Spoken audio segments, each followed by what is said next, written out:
Breaking news Dharmasthala ఖననాల కేసులో ఈ రోజు తవ్వకాలు ఎంతో కీలకం కానున్నాయి. ఎందుకంటే ఈ రోజు ప్రధానంగా చూసుకున్నట్టయితే 11, 12, 13 స్పాట్లలో అయితే ఈ రోజు తవ్వకాలు చేపట్టనున్నారు. అయితే ఇప్పటికే 11వ స్పాట్ లో తవ్వకాలు అయితే ప్రారంభించారు సిట్ అధికారులు. అయితే ఈ తవ్వకాలకు ముందే సిట్ అయితే ఒక మీటింగ్ కూడా ఏర్పాటు చేసుకుంది. ఈ రోజు తవ్వకాల్లో కనుక ఏమైనా అస్థి పంజరాలు కానీ అలాగా పూడ్చిపెట్టిన వాళ్ళకి సంబంధించి ఏమన్నా ఆధారాలు లభిస్తే కనుక ఈ కేసు చాలా కీలకం కానుందని చెప్పుకోవాలి. సో తవ్వుతున్న ఆ ప్రతి స్పాట్లలో కూడా అసలు బయట ఏం పడతాయి అనే ఉత్కంఠ అయితే ప్రతి ఒక్కరిలో నెలకొంది. సో ఇప్పటికే కేవలం 6వ స్పాట్ లోనే కొన్ని ఎముకలు అయితే లభించాయి. వాటిని అయితే ఫోరెన్సిక్ అధికారులు ల్యాబ్ కు పంపించారు. అయితే ఈ రోజు తవ్వకాల్లో అడుగడుగునా కూడా తవ్వకాలు జరుపుతున్నారు. అటు 11వ స్పాట్ లో అయితే ఇప్పటికే తవ్వకాలు ప్రారంభమయ్యాయి. అయితే తవ్వకాల్లో ఏమైనా కనుక ఈ రోజు అటు స్కెల్టన్స్ కనిపించినా అసలు ఏం కనిపించినా కూడా వాటిని కూడా ల్యాబ్ కు పంపించి టెస్ట్ చేసే అవకాశం కనిపిస్తుంది. ఎంతో భద్రత నడుమ ఈ తవ్వకాలు అయితే జరుపుతున్నారు సిట్ అధికారులు. దీనికి ముందు ఒక మీటింగ్ కూడా ఏర్పాటు చేసుకున్నారు. అయితే కేవలం 2-3 గంటల్లోగా 11, 12 స్పాట్లో తవ్వకాలు కంప్లీట్ కావాలని కూడా ఈ రోజు అయితే నిర్ణయించుకున్నారు. సో ఈ నేపథ్యంలో 11వ స్పాట్లో అయితే తవ్వకాలు ప్రారంభించారు. సో యథావిధిగా 6వ రోజు ఈ రోజు తవ్వకాలు ప్రారంభించారు సిట్ అధికారులు. అయితే ఈ రోజు కీలకంగా ఈ 11, 12, 13వ స్పాట్లు అయితే ఎంతో కీలకమని చెప్పుకోవాలి. ఈ రోజు ఒక్క అటు ఆధారాలు బయటపడినా కూడా సో ఎవరికి మృతదేహాలకి సంబంధించి ఏ ఒక్క ఆధారం బయట లభ్యమైనా కూడా సరే తవ్వకాల్లో చాలా కీలకం కానుందనే చెప్పుకోవాలి. సో ఇప్పటికీ తవ్వకాలకి సంబంధించి అటు స్పాట్లలో జీపీఆర్ ఉపయోగించేందుకైతే ప్లాన్ చేసుకున్నారు సిట్ అధికారులు. సో జీపీఆర్ ద్వారా అటు లోపల ఎన్ని మీటర్ల వరకు ఎందుకంటే చాలా ఏళ్ళు అయింది కాబట్టి సో లోపలికి ఎన్ని మీటర్ల వరకు వెళ్ళవచ్చు జీపీఆర్ ద్వారా అవన్నీ తెలుసుకునే అవకాశం అయితే ఉంటుంది. కాబట్టి జీపీఆర్ ద్వారా ఈ రోజైతే తవ్వకాలు జీపీఆర్ కూడా ఉపయోగించేందుకు సిట్ అధికారులు అయితే ఇప్పటికే ఆదేశాలు జారీ చేశారు. సో అధునాతన టెక్నాలజీని ఉపయోగిస్తూ కూడా అధికారులు అయితే ఈ తవ్వకాలు జరుపుతున్నారు. గ్రౌండ్ పెనిట్రేటింగ్ రాడార్ అంటే జీపీఆర్ ను ఉపయోగించి తవ్వకాలు చేస్తున్నారు. ఇక ఇందులోని కంట్రోల్ యూనిట్, యాంటెనాలు, సిగ్నల్ వ్యవస్థ, భూమి లోపల పొరలలో ఉన్న కబేళారాలను అయితే గుర్తిస్తుంది.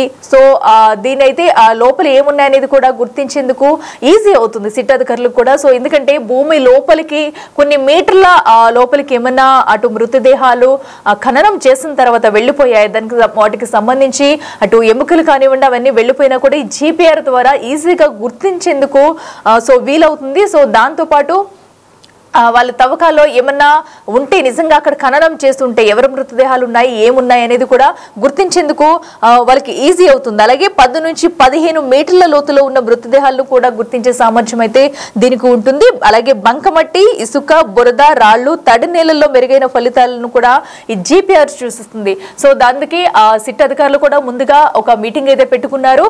సో ఈ రోజు కీలకం కానున్న ఈ 3 స్పాట్లలో కూడా ఏమైనా ఆధారాలు లభిస్తే కనుక ఈ కేసు మరో మలుపు తిరుగుతుందని చెప్పుకోవాలి. సో యథావిధిగా తవ్వకాలు అయితే ప్రారంభించారు 6వ రోజు. అయితే జీపీఆర్ సాయంతో అయితే ఈ రోజు తవ్వకాలు ప్రారంభించారు సిట్ అధికారులు. అయితే తవ్వకాలు పూర్తవ్వాలని ఇప్పటికే కేవలం 2-3 గంటల్లో తవ్వకాలు పూర్తవ్వాలని సిట్ అధికారులు నిర్ణయం తీసుకున్నారు. ఒకవేళ ఈ 2 ప్రదేశాల్లో అస్థికలు, ఎముకలు దొరికితే కనుక వాటిని పంచనామా చేసి ల్యాబ్కు తరలించే అవకాశం కనిపిస్తుంది. ఇక అనంతరం మరొక 13వ స్పాట్లో అయితే లంచ్ బ్రేక్ తర్వాత తవ్వకాలు చేపట్టాలని అయితే సిట్ అధికారులు నిర్ణయించుకున్నారు. ఇప్పుడు కంప్లీట్ గా ఉన్న స్పాట్లన్నింటిలో ఇప్పటి వరకు 10 స్పాట్లు అయితే కంప్లీట్ గా తవ్వకాలు పూర్తయ్యాయి. అక్కడ కేవలం ఒక 6వ స్పాట్ లోనే మనకి కొన్ని ఎముకలు లభించాయి. వాటిని అయితే ఫోరెన్సిక్ అధికారులు ల్యాబ్కు పంపించి టెస్ట్ చేస్తున్నారు. మరి ఈ రోజు ఎందుకంటే ఇప్పటికే అక్కడ కొంతమంది మిస్ అయిన అమ్మాయిల కేసులు కూడా ఇప్పుడు బయటపడుతున్నాయి. స్థానికులు, బాధితులు కూడా కొన్ని కంప్లైంట్స్ అయితే బయటకు వచ్చిస్తున్నారు. సో ఇప్పటి వరకు బయటకు రాని వాళ్ళందరూ కూడా అక్కడ భయపడి బయటకు రాలిన వాళ్ళందరూ ఇప్పుడు బయటకు వచ్చి ఎట్టకేలకు తమ లోపల ఉన్న బాధను కక్కుతుంటే మరికొంతమంది తమ కుటుంబ సభ్యులకు జరిగిన అన్యాయాన్ని వివరిస్తూ, కుటుంబ సభ్యులు చనిపోయిన తీరును వివరిస్తూ కూడా స్థానికులు అలాగే బాధితులు కూడా బయటకు వచ్చి నిజాలను అయితే చెప్తున్నారు. అలాగే కొన్ని సాక్ష్యాలు కూడా రెడీగా ఉన్నాయంటూ కూడా ఇదివరకే మనం చూసాము. కొంతమంది వ్యక్తులు కూడా తమ దగ్గర సాక్ష్యాలు ఉన్నాయి, వాటిని కూడా సిట్ ముందు ఉంచుతామంటూ కూడా చాలా మంది ముందుకు వస్తున్నారు. అయితే ఇదంతా చూస్తుంటే అసలు ధర్మస్థలలో ఏం జరిగింది? కొన్నేళ్ల క్రితం కూడా ఇంతమంది అమ్మాయిలు కానివ్వండి పురుషులు చనిపోవడానికి, ఇంతమందిని వరుసగా కొన్ని స్పాట్లలో ఖననం చేయడానికి అసలు రీజన్ ఏంటి, వెనకాల ఎవరున్నారు అనేది కూడా పెద్ద మిస్టరీగా మారింది. ఈ ధర్మస్థల కేసు బయటకు వచ్చిన తర్వాత మొత్తం దేశాన్ని కుదిపేసిందని చెప్పుకోవాలి. అసలు ధర్మస్థలలో ఏం జరిగిందనేది కూడా ప్రతి ఒక్కరూ ఫోకస్ పెట్టారు. అయితే ఇప్పటికే 10 స్పాట్లలో తవ్వకాలు పూర్తయ్యాయి. ఈ రోజు 6వ రోజు యథావిధిగా తవ్వకాలు కొనసాగిస్తున్నారు అధికారులు. GPR సహాయంతో అత్యాధునిక టెక్నాలజీతో ఈ రోజు తవ్వకాలు పూర్తి చేసి అక్కడ లోపలికి ఏమైనా చొచ్చుకుని వెళ్ళిపోయి ఉంటే కనుక వాళ్ళ ఎముకలు అస్థిపంజరాలు ఏమైనా ఉంటే వాటిని ఈజీగా గుర్తించేందుకు ఉంటుందని చెప్పేసి కూడా ఈ నిర్ణయం తీసుకున్నారు సిట్ అధికారులు. ప్రస్తుతం అయితే ఘటనా స్థలంలోని తవ్వకాలు ప్రారంభమయ్యాయి. ఇక మరింత సమాచారం మా ఎగ్జిక్యూటివ్ ఎడిటర్ అశోక్ అందిస్తారు.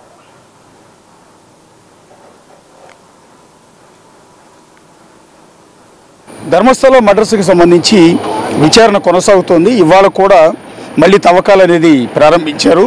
మొన్న అంటే శనివారం మధ్యాహ్నం వరకు తవ్వకాలు చేశారు 9వ నంబర్ లొకేషన్ 10వ నంబర్ లొకేషన్లో. అయితే భారీ వర్షం కారణంగా కొంత ఇబ్బంది అయింది. సాయంత్రానికి ఎట్లయితే 10వ నంబర్ లొకేషన్లో కంప్లీట్ చేశారు. 9, 10 లొకేషన్స్లో ఎలాంటి మానవ అవశేషాలు కానీ ఎముకలు కానీ పుర్రెలు కానీ దొరకలేదు అని నిర్ధారించారు. ప్రస్తుతం 11, 12 లొకేషన్స్లో తవ్వకాలు జరుగుతున్నాయి. మనకు ఎదురుగా గ్రీన్ పరదా కట్టిన ప్లేస్ అంతా కూడా 12వ నంబర్ లొకేషన్. అంటే లోపల తవ్వకాలు ఏవి కూడా బయటికి కనిపించుకొని ఉండటం కోసం భారీ పరదాని ఇక్కడ ఏర్పాటు చేసి లోపల ప్రొక్లైనర్ సాయంతో తవ్వకాలంతా కూడా కంటిన్యూ చేస్తూ ఉన్నారు. యథావిధిగా విజిల్ బ్లోయర్ని కొద్దిసేపటి క్రితమే ఇక్కడికి స్పాట్కి తీసుకొచ్చారు. అతని సమక్షంలోనే clues team, forensic team and SIT team, revenue team ఇట్లా అన్ని విభాగాలకు సంబంధించిన ప్రభుత్వ అధికారులంతా కూడా చేరుకుని మళ్ళీ తవ్వకాలు అనేది కొనసాగిస్తూ ఉన్నారు. ఇప్పుడు అత్యంత కీలకం ఏంటంటే ఇప్పుడు ఈ 11, 12 లొకేషన్స్లో కనుక ఏదైనా దొరికితే నిజంగా అతను ఆరోపించినట్టుగా మానవ అవశేషాలు పుర్రెలు కానీ ఎముకలు కానీ దొరికితేనే కేసులో మిస్టరీ వేడకపోతుంది. లేకుండా ఏమీ దొరకలేదు అంటే మాత్రం విజిల్ బ్లోయర్ చెప్పిందంతా కూడా అబద్ధం అయ్యే అవకాశం ఉంటుంది. సో సెన్సేషన్ కోసం చెప్పాడా లేకపోతే నిజంగానే ఇక్కడ పూడ్చిపెట్టారా, పూడ్చిపెడితే ఆ మృతదేహాల ఎముకలు పుర్రెలు ఏమవుతాయి అనేది రకరకాల అనుమానాలు రకరకాల ప్రశ్నలు సంధించే అవకాశం ఉంటుంది. అందువల్ల ఇవాళ జరిగే తవ్వకాలు ఈ కేసులో అత్యంత కీలకం కాబోతోంది. ఎందుకంటే దేశవ్యాప్తంగా సంచలనం అయింది ఈ ధర్మస్థలి మర్డర్స్ మిస్టరీ అనేది. సో దీని గురించి రకరకాల ఊహాగానాలు రకరకాల ప్రచారాలు సెన్సేషనలిజం మొత్తం కూడా మొదలైంది. నిజంగా 100 మందిని రేప్ చేసి చంపి పూడ్చిపెట్టే ఆస్కారం ఉంటుందని కొంతమంది ప్రశ్నిస్తున్నారు, కొంతమంది నిజమేనంటూ ఉన్నారు.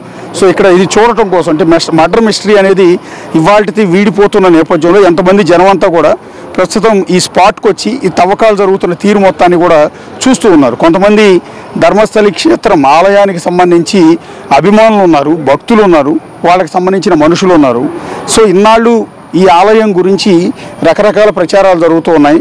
సో ఈ మర్డర్స్ మిస్టరీ ఏంటి, ఏం చెప్పబోతున్నారు అనేది ఆసక్తితో పబ్లిక్ అంతా కూడా ఇక్కడ గ్యాదర్ అయ్యి వాళ్ళందరూ ఎంత ఇంట్రెస్టింగ్గా ఈ తవ్వకాల మొత్తాన్ని కూడా గమనిస్తున్నారు. మీరు ఒకసారి దృశ్యాల్లో చూడొచ్చు.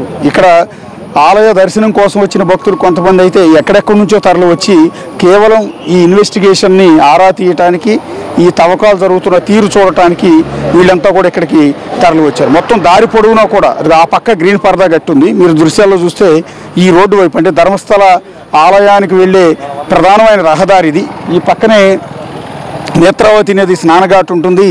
సో హెవీ ఫ్లో ఉండే రోడ్డు. ఈ రోడ్డు పక్కనే శవాలని పూడ్చిపెట్టాను, నా ఆధ్వర్యంలోనే శవాలన్నీ కూడా పూడ్చిపెట్టాను అతను అలిగేషన్ చేశాడు. సో రోడ్డుకి అటువైపు తవ్వకాలు జరుగుతుంటే గ్రీన్ పరదా కట్టి ఈ పక్క పబ్లిక్ అంతా కూడా గ్యాదర్ అయ్యి ఏ విధంగా ఇంట్రెస్టింగ్గా వాళ్ళంతా చూస్తున్నారో కూడా మీరు ఎదురుగా దృశ్యాల్లో చూడొచ్చు. మొత్తం దారి పొడవునా ఎక్కడి నుంచి అయితే పరదాలు కట్టారో ఎక్కడి నుంచి అయితే తవ్వకాలు చేస్తున్నారో అంతవరకు కూడా జనం ఇదే విధంగా నిలబడి ఉన్నారు. ఒకసారి దృశ్యాల్లో మొత్తం చూస్తూ ఉంటే రోడ్డు పక్క నుంచి వచ్చిన పబ్లిక్ వల్ల కొంత ట్రాఫిక్ కూడా ఇబ్బంది అవుతున్న పరిస్థితి ఉంటుంది. పోలీసులు కూడా వాళ్ళందరినీ నచ్చజెప్పి ఎక్కడో కూడా తవ్వకాలకు ఇబ్బంది కలిగించొద్దని విజ్ఞప్తి చేస్తూ ఉన్నారు. సో ఇటుపక్క మీరు జనం మొత్తాన్ని కూడా చూడొచ్చు. ఇంకా కూడా ఇక్కడికి వస్తున్న జనాల సంఖ్య పెరుగుతూనే ఉంది. So very much interesting. వాళ్ళందరికీ కూడా ఏం తేలబోతోంది అనేది రోజు రెగ్యులర్గా టీవీలో చూడటమే తప్ప బేసిక్గా వాళ్ళందరికీ ఏంటో తెలియదు ఇక్కడ మిస్టరీ అంతా కూడా. సో రకరకాల ఒక్కొక్కళ్ళు ఒక్కోలా ప్రచారం చేస్తూ ఉన్నారు, ఒక్కొక్కళ్ళు ఒక్కోలా ప్రచారం చేస్తున్నారు. ఇందులో వాస్తవం ఏంటనేది ఏ ఒక్కరికి కూడా క్లారిటీ లేదు. ఇక మా మీడియా వాళ్ళ తిప్పలైతే మామూలుగా లేవు. ఒకసారి చూడండి, కింది నుంచి పైకి అడవి మాదిరిగా కనిపిస్తున్న ఆ చెట్లు పైకి ఎక్కి మరి అక్కడి నుంచి అక్కడ జరుగుతున్న తవ్వకాల మొత్తాన్ని కూడా షూట్ చేసే ప్రయత్నం చేస్తున్నారు. ఎంత ఎత్తుకి మా మీడియా వాళ్ళంతా కూడా ఎక్కారో ఒకసారి చూడండి. ఎందుకంటే ఇదిగో కింద నుంచి పైకి ఒక పక్క వర్షం కురుస్తోంది, ఏమాత్రం లెక్క చేయకుండా ఆ అడవిలోకి ఆ పైకి ఎక్కి ఆ చెట్ల కొమ్మల మధ్యలోంచి కెమెరా స్టాండ్లు వేసి అక్కడ నుంచి ఎదురుగా జరుగుతున్న ఆ తవ్వకాల మొత్తాన్ని కూడా షూట్ చేసే ప్రయత్నం చేస్తున్నారు. చాలా ఎత్తుకెక్కారు, కొండ భాగంలా ఉంది ఆ ప్రాంతం మొత్తం ఎక్కి ఎదురుగా పరదాల వెనుక జరుగుతున్న తవ్వకాల దృశ్యాలు ఇటువైపుకి ఏమైనా కనిపిస్తాయేమోనని ఆసక్తిగా వాళ్ళంతా కూడా ఇక్కడ నుంచి షూట్ చేస్తున్న పరిస్థితి. వాళ్ళు ఎక్కిన కింద నుంచి పైకి ఆ హైట్ కూడా మీరు ఒకసారి చూడొచ్చు. కింద కాలువ మాదిరిగా ఉంది, పైకి ఎక్కడం కూడా చాలా కష్టం. అయినా కూడా పై వరకు ఎక్కి ఎంతో ఆసక్తితో ఆ దృశ్యాలన్నీ కూడా షూట్ చేసే ప్రయత్నం వాళ్ళంతా కూడా చేస్తూ ఉన్నారు. ఇక ఎదురుగా ఉన్న పబ్లిక్ మొత్తాన్ని కూడా మీరు దృశ్యాల్లో చూడొచ్చు. సో వాస్తవానికి మీడియా వాళ్ళు ఎక్కడ షూట్ చేస్తారోనని వాళ్ళకి కనిపించకుండా ఉండడానికి పోలీసులు కూడా చాలా జాగ్రత్తలు తీసుకున్నారు. ఎందుకంటే ఆ పరదాల ఎత్తు కూడా పెంచారు. మా వాళ్ళు ఎంత పైకి ఎక్కి వాటిని చిత్రీకరిద్దామన్నా కూడా షూట్ చేద్దామన్నా కూడా వాళ్ళకి ఏమాత్రం కూడా కనిపించకుండా పోలీసులు కూడా చాలా అప్రమత్తమై ఆ పరదా సైజుని పెంచారు. కింద పైన మొత్తం కూడా క్లోజ్ చేసేసి ఎక్కడ కూడా లోపల జరిగే తవ్వకాల దృశ్యాలు ఏవి బయటికి కనిపించకుండా చాలా కేర్ అనేది తీసుకున్నారు. ఇక ఇప్పుడు ప్రస్తుతం నేను చెప్పాను 11వ నంబరు 12వ నంబర్ లొకేషన్స్లో ఎవరైతే విజిల్ బ్లోయర్ చూపించిన లొకేషన్స్లో ప్రస్తుతం తవ్వకాలు జరుగుతూ ఉన్నాయి. మొన్న శనివారం అంటే 9వ నంబరు 10వ నంబర్ లొకేషన్లో తవ్వకాలు జరిగాయి. ఆ రోజు భారీ వర్షం అయినప్పటికీ కూడా ప్రొక్లైనర్ సాయంతో కూలీల సాయంతో తవ్వకాలు అయితే కొనసాగించారు. కొంత ఇబ్బంది అయినప్పటికీ కూడా వర్షపు నీళ్లు వచ్చి గోతులో పడిపోతూ ఉంటాయి, మళ్ళీ ఆ నీళ్ళను తోడటం, మళ్ళీ తవ్వకాలు చేయటం, ఇవన్నీ చేసినా కూడా ఎలాంటి ఆనవాళ్ళు కూడా దొరకలేదు. సో ఆ 2 అంటే 9, 10 పాయింట్లలో ఏమీ లేదని డిక్లేర్ కూడా చేసేశారు.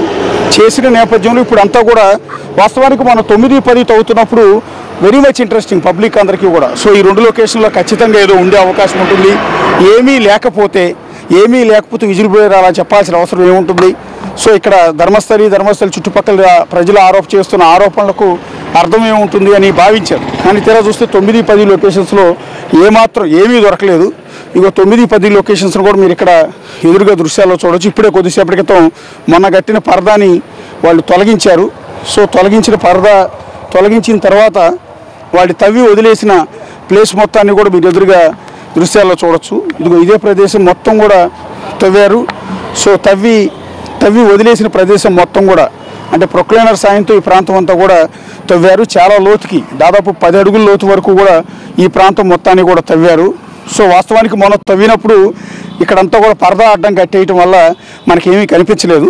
కానీ ఆఫ్టర్ దట్ అంటే తవ్వకాలు పూర్తయిన తర్వాత ఆ 10 అడుగులు 12 అడుగుల లోతు వరకు తవ్విన ఆ గుంట మొత్తాన్ని కూడా మళ్ళీ తిరిగి ప్రొక్లైనర్ సాయంతో తవ్విన మట్టిని మళ్ళీ అక్కడ పూడ్చివేశారు. అందుకని మళ్ళీ యథావిధిగా ప్లెయిన్గానే కనిపిస్తుంది ఆ ప్రాంతం అంతా కూడా.